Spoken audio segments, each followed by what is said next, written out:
बिस्मिल्लाहिर्रहमानिर्रहीम। स्कोल जो है इसके बारे में काफ़ी जो है इस टाइम लोग जो एंग्जाइटी का शिकार हैं। एक पैनिक सिचुएशन है। तो इस लिहाज से भी मैं एक वीडियो थोड़ा सा रिसर्च करके बना रहा हूँ। तो देखते हैं हस्कोल की इस टाइम क्या कंडीशन है। तो सबसे पहले हस्कोल का थोड़ा सा तारफ़ हो जाए।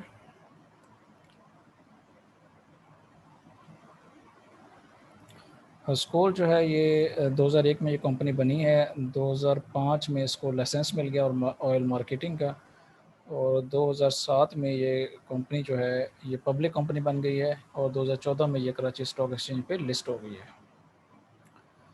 2010 से लेकर 2018 तक इस कंपनी ने एक बहुत ही ज़बरदस्त ग्रोथ 52% के साथ अपने प्रॉफिट 7.9 बिलियन से 234 बिलियन पर ले गई है। इसका जो फाइनेंशियल ईयर है दिसंबर में होता है, तो अभी इसकी ये रिपोर्ट आनी है 2020 की, जिसकी वजह से ये सारा रोला जो मचा हुआ है। तो उसकी 9 मंथ्स के रिज़ल्ट्स आ चुके हैं और एक क्वार्टर के रिज़ल्ट्स जो हैं वो पेंडिंग हैं और उसमें काफ़ी मसाइल का शिकार है। थोड़ा सा इसका देखते हैं कि इसके साथ मसला क्या चल रहा है। तो इसका जो मसला है ये 2019 का प्रॉब्लम है। सारा जो प्रॉब्लम है ये 2019 का है, तो उसको हम देखेंगे। कंपनी ये कहती है कि हम जो है ना वो लोकल रिफाइनरी से ऑयल नहीं लेते।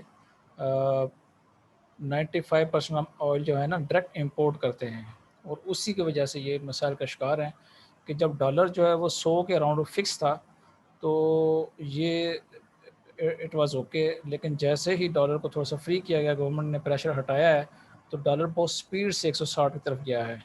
और यहाँ पे जो हस्कोल है उसको ये जो 60 रुपये की डज़ लगी है, ये उससे रिकवर नहीं हो पा रही। तो सिर्फ उसको एक मसला नहीं हुआ है, 2019 में उसके एक दो और मसले भी हुए हैं। तो पहला मसला कंपनी कहती है कि हमें इससे हैवी लॉस हुआ है, क्योंकि हम जो ऑयल इंपोर्ट कर रहे हैं वो डॉलर में करते थे और डॉलर जो है वो जो उसके रेट जो है वो ऊपर चला गया है। तो उसकी वजह से हमें बहुत ज़्यादा नुकसान हुआ है।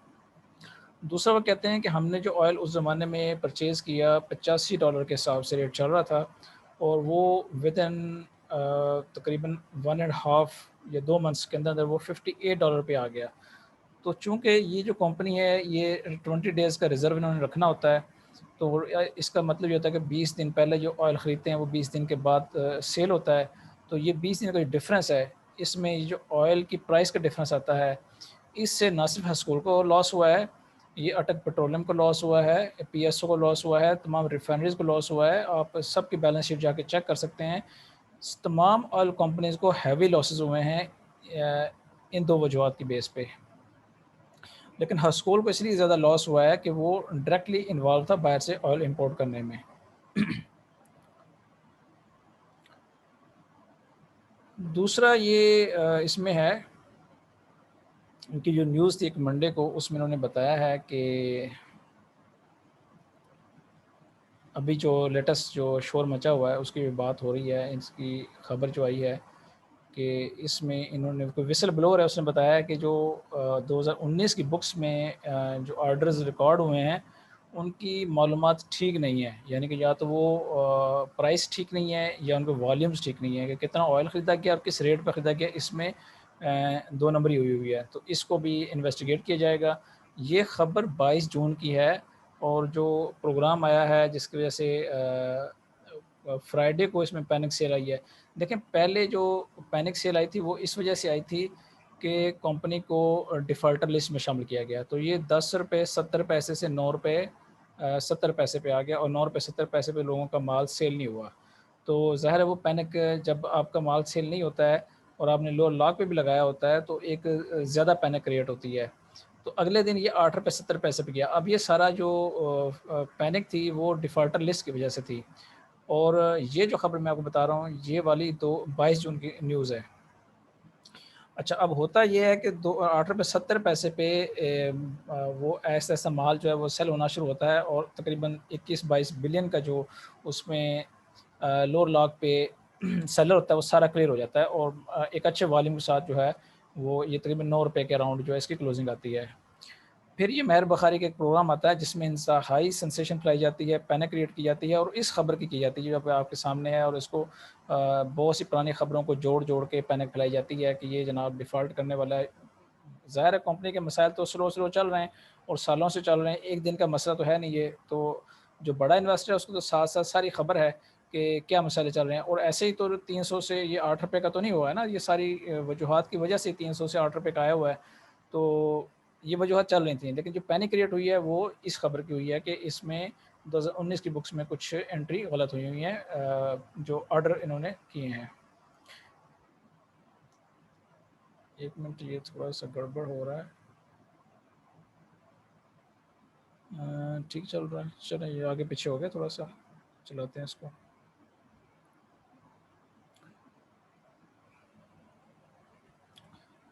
अभी इस लेटेस्ट जो बताया गया ये आरएफबी से रिसर्च ने भी ये पहले से बता दी, 22 जून की न्यूज़ मैं आपको रिपोर्ट कर रहा हूँ, डॉन में ये शाया हुआ आप पढ़ सकते हैं कि उसमें ये अरसलान हनीफ इन्होंने बताया है कि जो इस खबर का इम्पैक्ट आएगा कि जो रॉन्ग एंट्री हुई हुई है, इसका पॉजिटिव इम्पैक्ट आ सकता है। ज़्यादा चांस यही है कि या तो ये हायर प्राइसेस कोट हुई हैं, जिन्होंने ये फ्रॉड किया उन्होंने ज़ाहिर है कि कोटिंग जो है हाई प्राइस पे की है और माल नीचे उठाया है, या वॉल्यूम ज़्यादा शो की हैं और माल कम उठाया है। तो इसका इम्पैक्ट जो है वो, अगर कोई इसमें फ्रॉड हुआ है तो वो हस्कोल के फेवर में आएगा अगर वो कल्प्रिट्स पकड़े जाते हैं तो।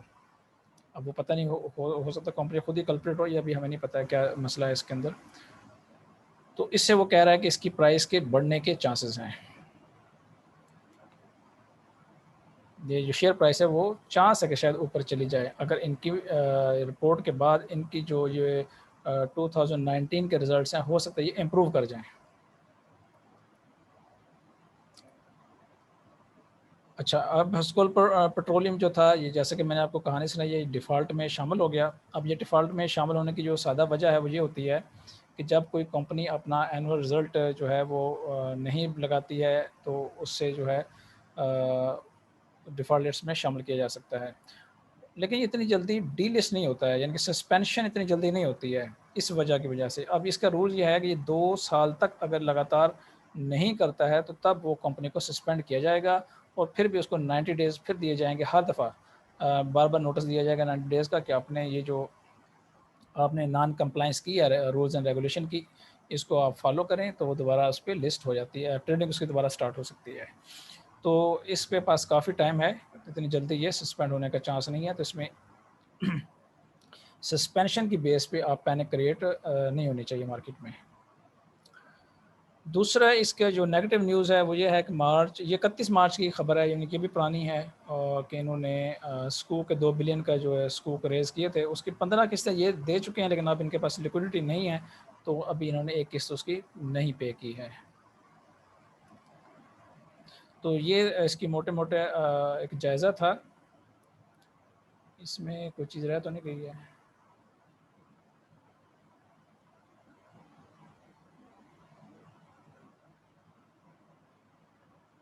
हाँ, ये मैंने सारा बता दिया आपको। इसके अलावा हम चलते हैं अब इसके कुछ और चीज़ें और देखते हैं।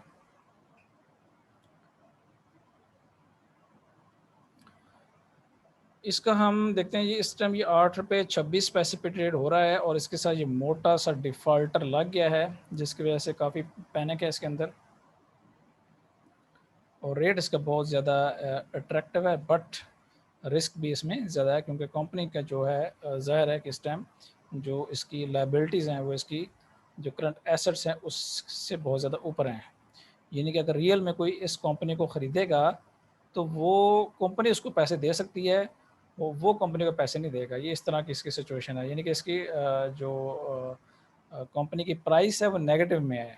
जिस तरह आपने सुना था कि ये जब कोविड आया था, तो क्रूड ऑयल जो माइनस में चला गया था, तो वो भी ऐसे ही होता है। ये भी इस टाइम माइनस में है। इसको अगर एक्चुअली आप लेना चाहें, कोई भी इस कंपनी को परचेज़ करना चाहे, तो चूँकि इस पे कर्ज़े ज़्यादा हैं, उसके एसेट्स कम हैं, तो उसको परचेज़ करने के लिए हस्कोल वाले उसको पैसे देंगे, भई हमसे कंपनी भी लो और पैसे भी लो। तो ये इसकी इस टाइम करंट सिचुएशन है। लेकिन ज़ाहिर है कंपनी स्ट्रगल कर रही है, बार-बार राइट इश्यू करती है, कुछ पैसा जनरेट करती है।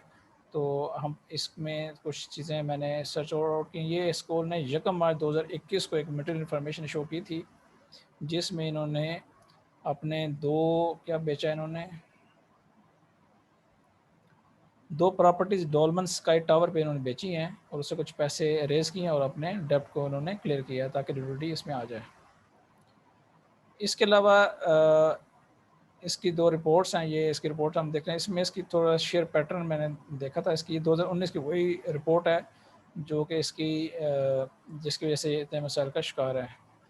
ये है या ये वाली है 2019 वाली, ये 200 पेजेस की सालाना रिपोर्ट है।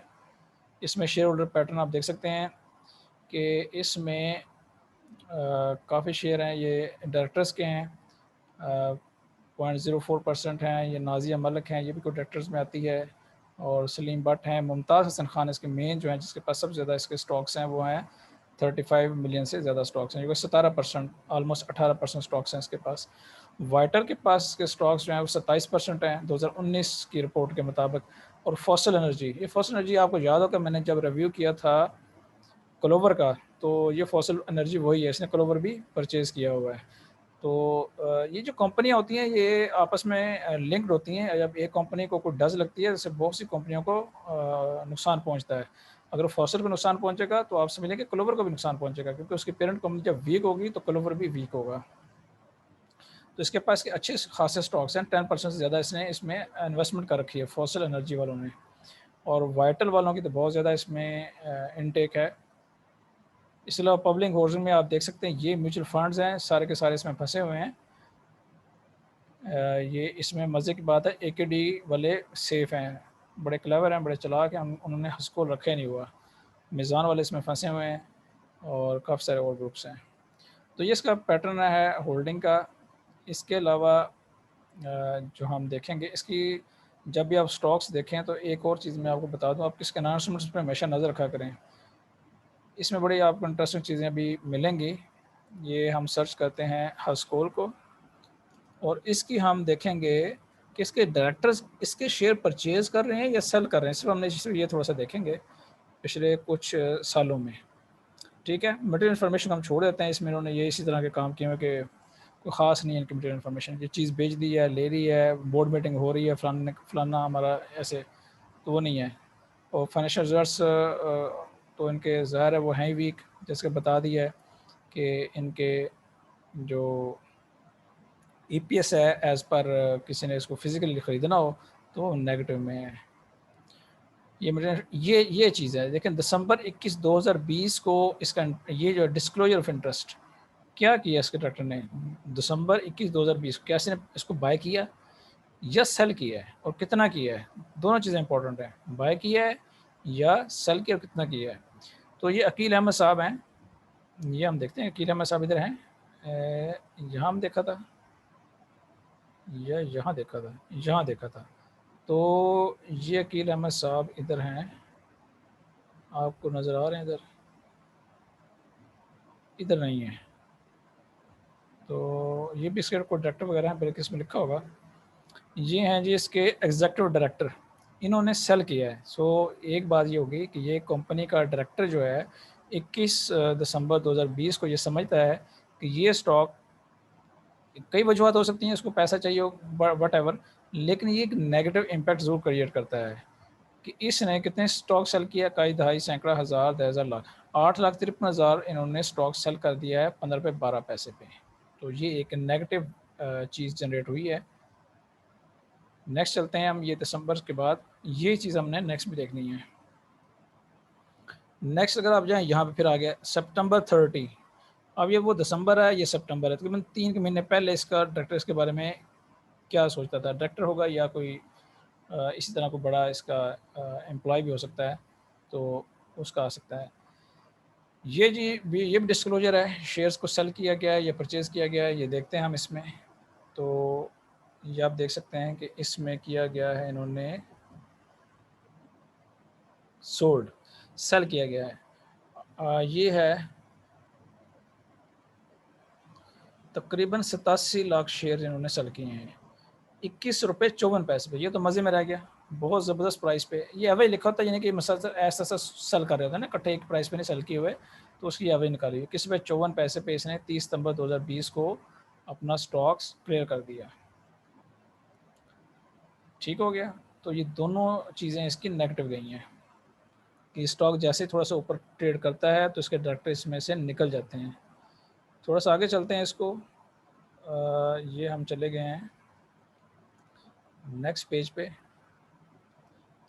और ये आ गया जी, ये अप्रैल 15 में इसका डायरेक्टर आ गया जी। अप्रैल 15 में क्या डिस्क्लोजर देता है,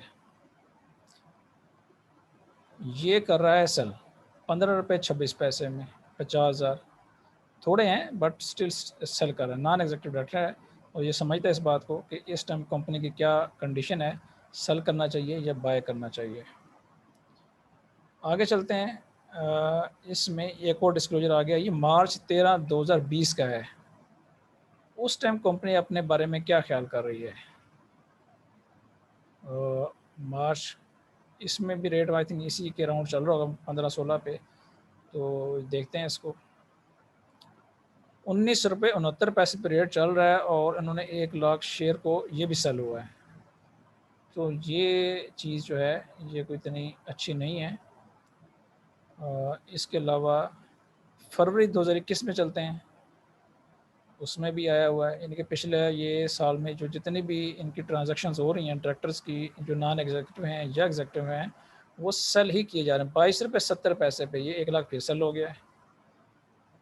तो प्राइस तो ऊपर जा रही है, सट्टा कह सकते हैं या उम्मीदें कह सकते हैं कि कुछ बड़े इन्वेस्टरों को उम्मीदें हैं कि ये कंपनी रिकवर कर जाएगी, उसकी वजह से उसका अच्छा खासा स्टॉक खरीदा जाता है। लेकिन जो कंपनी के अपने डायरेक्टर्स हैं वो जैसे ही कोई अच्छी उनको प्राइस मिलती है तो वो वहाँ पे सेलिंग कर रहे हैं, 1-1 लाख 2-2 लाख 87 लाख, तो 1-1 करोड़ कह सकते हैं कि ये सेलिंग हो रही है। अब उससे पहले जो है ये भी सेल हुआ है, ये प्राइस है 22 रुपये 23 पैसे पे और ये 3 लाख शेयर यहाँ पे फिर सेल हो गए हैं। और ये किए हैं जनाब, किसने किए हैं, ये मुमताज़ हसन। ये मुमताज़ हसन वो है जो कि कह रहा था कि मैं ये बड़ा लॉस हुआ है, तो ज़ाहिर इन्होंने बहुत ऊपर प्राइस थी और उस टाइम होल्ड रखा और अभी ये सेल कर रहे हैं। तो इसका बड़ा नाम आ रहा है मुमताज़ हसन का, ये भी इसका बड़ा करता धरता रहा है। ये फरवरी 17 के बाद ये देखें, ये मुसलसल डिस्क्लोजर्स हैं यहाँ पे। अगर आप सारे इनके देखेंगे जनवरी में, ये 2020 यानी कि ये वो टाइम है जब ये कंपनी खसारे में गई है। तो उसका एक आधा हम देख लेते हैं तो नज़र यही आ रहा है कि ये सेल ही कर रहे होंगे और मुसलसल सेलिंग किए जा रहे हैं। जनवरी 2020 यहाँ पे वो ये किसने किया, ये वाइटल वाले सेल कर रहे हैं। ये इन्होंने सेल भी अच्छा खासा किया है, तकरीबन 11 करोड़ शेयर इन्होंने सेल किए हैं। नहीं सॉरी, ये वाइटल वालों ने परचेज किया 10 रुपये पे। सही सही सही सही, वाइटल जो इसका बड़ा ग्रुप है ये इन्होंने परचेज किया। ठीक ठीक ठीक ठीक, 24 जनवरी 2020 को 10 रुपये पे। लेकिन ये इन्होंने किया एनडीएम, यानी कि किसी बड़े ग्रुप के साथ डील हुई हुई है, तो वहाँ पे ये परचेज, ये रेडी मार्केट से सेलिंग बाइंग नहीं हुई हुई। तो इसमें वाइटल जो है वो, इसका मतलब है इस कंपनी के बारे में काफ़ी पॉजिटिव है और बड़े ही निचले रेट पे उन्होंने इसको उनसे बाय किया है। तो इससे एक डेट आगे भी चले जाते हैं, क्या इन्होंने ये सारे वाइटल नहीं परचेज़ किया हुआ है। तो ये भी हम देख रहे हैं, ये मुमताज़ हसन आ गए हैं दोबारा। ये सेलिंग तो बाद में आ रही है, ये उससे पहले की डेट्स हैं। तो इसमें ये सेल कर रहे हैं। Vital number of share sold, ये कोई जी भी कहानी है। एनडीएम में चल रहा है, ये लिबर्टी मिल्स वाले हैं, यकील अहमद खान ट्रैक्टर हैं, ये भी कोई ट्रैक्टर होगा। ये डील इनकी हो रही है एनडीएम में कि ये वाइटल वाले हैं। ये वही 11 करोड़ आई थिंक वो स्टॉक्स है, ये सेल कर रहे हैं। ये मीटिंग एक में इन्होंने सेल किए, एक में बाय किए हैं। और यहाँ पे ये 24 जनवरी 2020 की डेट है। यहाँ पे हमने देखा है डेट कौन कौन सी है, ये हाँ सेम डेट है, ये सेम डेट में सारी ट्रांजैक्शन हुई हुई हैं। कुछ सेल बाइंग इनकी एनडीएम में हुई हुई है, आपस में सेल बाइंग इनकी हुई हुई है। तो इसका कोई इतना इम्पैक्ट नहीं है अगर ये आपस में सेलिंग बाइंग कर रहे हैं। तो मेन चीज़ है कि जो इंडिविजुअल इन्होंने रेडी मार्केट में कर रहे हैं, वाइटल वालों ने नहीं किया है, लेकिन बाकी जो डायरेक्टर्स हैं वो मुसलसल सेल कर रहे हैं। तो इन चीज़ों को आप देख सकते हैं और फरमा सकते हैं कि ये क्या हो रहा है, सेलिंग बाइंग किस तरह की हो रही है। तो मेन चीज़ जो हमने देखी है कि वो है कि इसमें जो डायरेक्टर्स हैं उन्होंने तो 2021 में सेल किया है और 2020 जनवरी के बाद ये जो एनडीए मीटिंग के बाद ये इन्होंने सेल ही किया है। रेडी मार्केट में उन्होंने सेल किया अपना स्टॉक, जब भी 15 पे गया, 20 पे गया, तो उन्होंने अपना स्टॉक को सेल किया है। तो ये चीज़ इंपॉर्टेंट है। और इसके अगर हम देखें कि इस टाइम कंपनी के पोजीशन क्या है, तो उसको थोड़ा सा देख लेते हैं। 2016 में कंपनी ने 9 रुपये 41 पैसे का प्रॉफिट किया। ये से पहले भी प्रॉफिट कर रही है, हमने देखा है 2010 से लेकर 2018 तक इनके प्रॉफिट ऊपर की तरफ गए हैं। 2018 में इनका हल्का सा लॉस आया है और जो सेल्स हैं वो बढ़ रही हैं, यहाँ पे बढ़ रही हैं, यहाँ पे बढ़ रही हैं, सेल्स इनकी बढ़ रही हैं। और 2019 में सेल्स भी कम हुई हैं और बहुत बड़ा एक लॉस आया है। ये जो लॉस है ये इसकी जड़ों में बैठ गया है और इसको इसने कंपनी को तकरीबन दिवालिया कर दिया है। जो क्वार्टरली लेटेस्ट रिजल्ट्स चल रहे हैं अगर उनको हम देखें तो वो भी लॉसेस में चल रहे हैं, उनके लॉसेस रिकवर नहीं हो रहे हैं। अच्छा, ये अगर आप बात देखेंगे ना, अगर आप पैनिक का शिकार हैं तो मैं आपको मज़े की एक बात बताऊँ, अटक रिफाइनरी को देखते हैं थोड़ा सा, क्योंकि वो भी सेम कंपनी है, वो भी इसी तरह इन्होंने ऑयल इंपोर्ट कर रहे हैं। उसका स्टॉक देखेंगे 255 पे स्टॉक है उसका, ठीक है। और उसके फाइनेंशियल चेक करें अभी आप, 63 रुपये का प्रॉफिट है। कितना कम हुआ है, 5 रुपये रह गया, ओनली 5 रुपीज़, ठीक हो गया। 19 में देखें 50 रुपये का लॉस। अब इन दोनों को जमा करें, 17 और 18 को, ये 68 बनता है। उसमें से 50 अब निकाल दें तो थोड़े से बचेंगे, ऑलमोस्ट आपस में 18 रुपये बचे कंपनी को। कितने सालों में, 3 सालों में प्रॉफिट 18 रुपये, और अगला साल ऐड करें, लॉस चला गया। 2020 में क्या हुआ है, लॉस हो गया। इन दोनों को जमा करें, 50 जमा 26 ये 76 हो गए, और 63 जमा 5 को करें 68 हो गए, तो ये तो 10 रुपये का लॉस हो गया। 4 साल में अटक रिफाइनरी ने लॉस किया है as a whole. Quarterly check करें, सेम सिचुएशन चल रही है। उनका लॉस ज़ाहिर है हस्कोल का तो बहुत बड़ा है, लेकिन इनका भी कोई इतना अच्छा हालात नहीं है। और ये इस कंपनी 60 रुपये से कहाँ चली गई है, 250 रुपये पे चली गई है, सिर्फ इस बेस पे कि जो गवर्नमेंट है इनको कोई ऐसे इंसेंटिव्स देगी जिसकी वजह से इनके ये जो लॉसेस हैं ये कवर हो जाएंगे। और अगर आप क्वार्टरली देखें तो इनके लॉसेस भी कम हुए हैं हस्कोल के, ये चेक कर सकते हैं आप। हस्कोल को अगर आप देखेंगे तो उनके भी क्वार्टरली लॉसेस इसी तरह कम हो गए हैं, उस तरह नहीं रहे हैं। और थर्ड का तो काफ़ी कम आ गया, 3 रुपये आ गया है। तो अगर गवर्नमेंट के साथ इनकी कोई डील होती है, बैटल वाले इनको पीछे से पुश करते हैं, इनको लिक्विडिटी इंजेक्ट करते हैं, तो एक चांस तो है कि कंपनी जो है दोबारा अपने आप को रिवाइव कर सकती है। अच्छा, अभी आपको मैं दिखाता हूँ एक और कंपनी। अगर आप इससे पैनिक हैं तो आप दीवान फारूक मोटर को चेक कर लें। ये क्या लगा हुआ है, बैनर क्या सजा हुआ है, डिफ़ॉल्टर। ये आज का नहीं सजा हुआ, इसको तो काफ़ी अर्सा हो गया है। ये कंपनी तो डिफ़ॉल्टर में भी है और मज़े से अपना बिजनेस भी कर रही है। और ये क्या लगा हुआ है, कैप। कितने परसेंट बढ़ा है, 8%, 12 रुपये 39 पैसे का स्टॉक हो गया है। और ये देखें, इसको 6 मंथ में इसकी प्रोग्रेस चेक कर लें, देखें इसको किधर जा रहा है।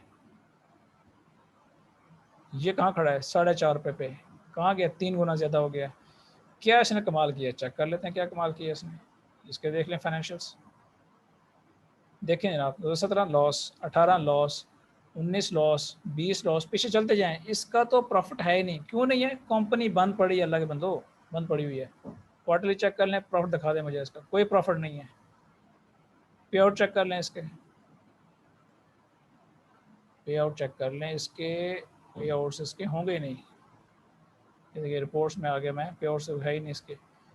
2006 में इसने 1 रुपया डिविडेंड दिया था लास्ट, ठीक हो गया।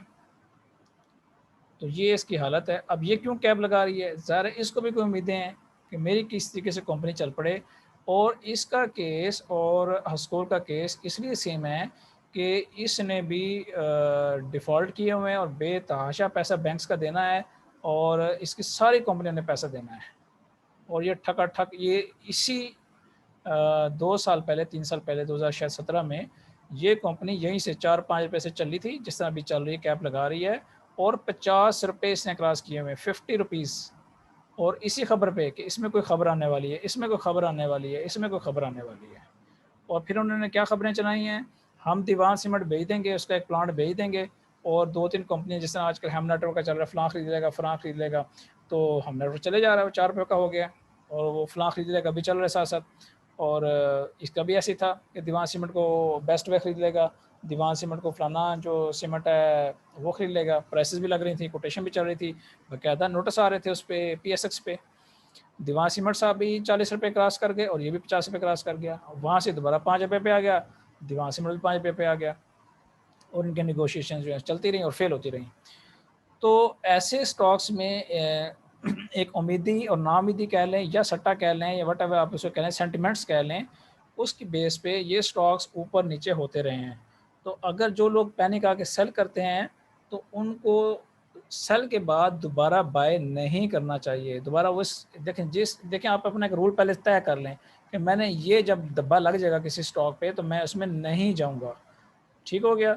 और या ये धब्बा ना भी लगे, अगर कंपनी के लायबिलिटीज़ उसके एसेट से ज़्यादा हो जाएँगी, तो मैं उस कंपनी में नहीं जाऊँगा। अभी मैं आपको दिखाता हूँ, थोड़ा-सा जायज़ा लेते हैं। पेस का जो कैप लगा रहा है और बड़ा ज़बरदस्त कैप भी लगाता है और ऊपर मूव कर रहा है, उसकी सिचुएशन आपके सामने रखता हूँ। आप एक कंपनी डिफ़ॉल्टर वैसे छोड़ रहे हैं, अब इस पे डिफ़ॉल्टर का कोई बैज नहीं है। ठीक हो गया? इसको हम चेक कर लेते हैं। ये जो कंपनी है इसके फाइनेंशियल्स चेक कर लें, कितने मज़े के हैं। 2017 में 80 पैसे का प्रॉफ़िट है, ₹1 का लॉस, ₹3.33 का लॉस, ₹1.43 का लॉस। क्वार्टरली चेक कर लेते हैं। ये इसका एक प्रॉफ़िट आया है 33 पैसे का, लेकिन ये उसको कवर नहीं करता जो इसके ये लॉसेस हुए हैं। ये इनको जमा करें आप ₹2, ₹3, ₹5, 6 साढ़े ₹6, साढ़े ₹6 का लॉस है इसका 1, 2, 3, 4 सालों में। और अगर ये निकाल भी दें तो ₹5.5 कर लें, ₹5.5 का लॉस है। तो क्या ₹5.5 का लॉस कवर हो गया है? अभी ये भी ऊपर जा रहा है। तो इसको क्या कहते हैं कि इसकी ज़ाहिर है लायबिलिटीज़ इसके एसेट से क्रॉस कर गई होंगी कि ₹6 का लॉस वो कर चुकी है पिछले 4-5 सालों में। तो ये एक सिंपल सा तरीका है चेक करने का कि क्या कंपनी की लायबिलिटीज़ कहीं उसके एसेट्स को क्रॉस नहीं कर रही हैं। अगर 4-5 साल से कंपनी मुसलसल लॉसेस में जा रही है, तो ज़्यादातर चांस है कि उसकी जो लायबिलिटीज़ हैं वो उसको क्रॉस कर जाए। अगर आपको फिर भी यकीन ना आए, तो फिर आपने क्या करना है, फिर आपने इसकी रिपोर्ट पढ़ लेनी है। रिपोर्ट पे जाना है आपने, क्लिक करना है, क्वार्टरली पे ये क्लिक किया आपने, कितना टाइम लगेगा ये आपके पास डाउनलोड हो जाएगी और इसको 64 ये थोड़ी-सी आई थिंक 1-2 एमबी की ये रिपोर्ट्स होती हैं, तो ये आपके पास आ जाएगी। तो इसको आप देखेंगे और उसमें ये देखेंगे कि अगर कंपनी जो है 3-4 क्वार्टर से 3-4-5 सालों से लॉसेस कर रही है, तो चांस तो ये बन गया है कि वो डिफ़ॉल्टर में नहीं भी है, तो लेकिन वो एक दूसरी शक्ल में डिफ़ॉल्टर में इसलिए है कि अब उसकी जो वर्थ है उस कंपनी की, वो नेगेटिव में चली गई है। कोई बंदा अगर उस कंपनी को परचेज़ करेगा, तो उसके जो कर्ज़े उसने देने हैं, वो ज़्यादा हैं। मतलब एक आप दुकान है, वो खरीदते हैं मतलब फ़िज़िकल दुकान है। आप कहते हैं यार इसकी जो दुकान है, इसकी प्राइस जो है, वो तकरीबन बनती है 10 लाख, ठीक हो गया? और उसके अंदर जो सामान पड़ा हुआ है वो 5 लाख का है, 15 लाख बनते हैं। तो आप उसको परचेज़ करने जाते हैं, तो दुकानदार कहता है जनाब मैंने 20 लाख रुपया फलाँ बैंक से लेके ये दुकान बनाई थी और अभी इसकी वर्थ 15 लाख है, तो आप मुझे कितने पैसे देंगे? तो आप बस सोचें कि आप उस बंदे को कितने पैसे देंगे? तो वो बैंक के 20 लाख आपने देने हैं और 15 लाख का आपको वो माल पकड़ा रहा है। तो इसको कहते हैं कि ये लायबिलिटीज़ जो हैं एसेट से क्रॉस हो गई हैं।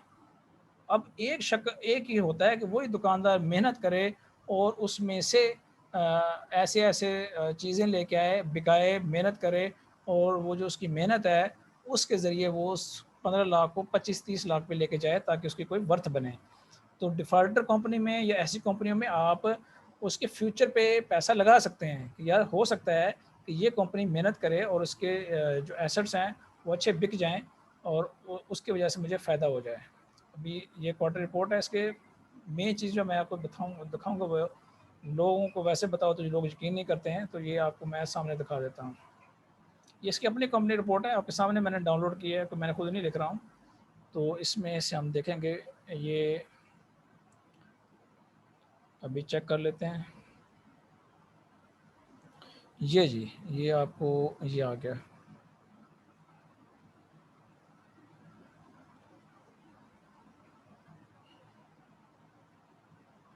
किधर गया इसका, इसको कंट्रोल एफ, लाइबिलिटीज़, LIABILITI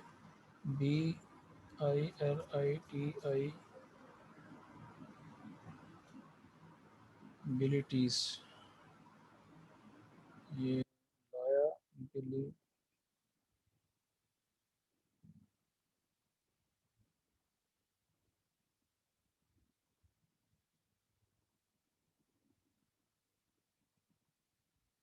जिसमें आ रहा है, ये आ गया ये पेज 9 पे है। The company has earned a profit before tax 44 million, ठीक है। Its current liabilities have exceeds its current assets bye 2364 million. ये जो मैं आपको बात बता रहा हूँ कि उसने जो पैसे देने हैं पेस ने, वो 2364 मिलियन ज्यादा देने हैं जो पैसे उसके एसेट्स के बनते हैं।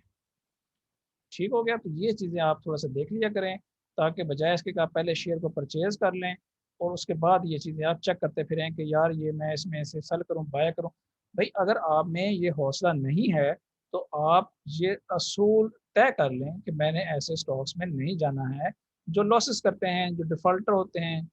तो अगर आप ये चीज़ें पहले से तय कर लेंगे तो फिर आप उसमें अगर जाएंगे भी तो आप अपना रिस्क मिनिमाइज करेंगे। आप उसके कोई आपने जो टोटल आपकी जो इन्वेस्टमेंट है उसका 1-2% लगा भी सकते हैं कि अगर ये कंपनी अपने लाइबिलिटीज को क्लियर कर लेती है, उसके अच्छे कोई सौदे हो जाते हैं, जैसे पेस वाले हैं इनकी कोई बिल्डिंग है, ये भी इनके काफ़ी अच्छे खासे एसेट्स हैं, एसेट ऐसा ज़बरदस्त किस्म का इनका सेल होता है कि वो इनको अच्छा प्रॉफिट दे जाता है। तो ये कंपनी जो है ये 8-9 रुपए पे तो फिर नहीं रहेगी, ये तो फिर जाएगी ज़बरदस्त किस्म के। तो ये डिफॉल्टर कंपनी में ये आपको मौका भी होता है।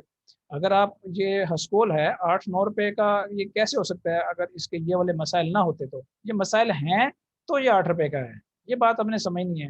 अगर आप 8 रुपए का मिल रहा है, 9 रुपए 10 रुपए का, तो इसके मसाइल की वजह से मिल रहा है, वरना ये स्टॉक जो है ये 300 से ऊपर का स्टॉक है।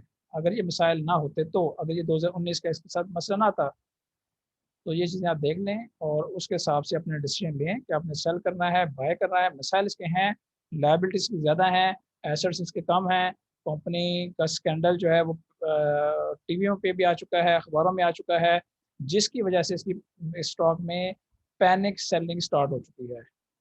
और लेकिन ये भी याद रखें कि जब 8 रुपये 70 पैसे पे 22 अरब का सेलर लगा था तो वो सारे का सारा उन्होंने माल उठा लिया था।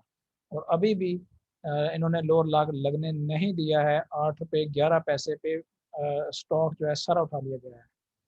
थैंक यू वेरी मच, अपना ख्याल रखिएगा। अल्लाह हाफिज़।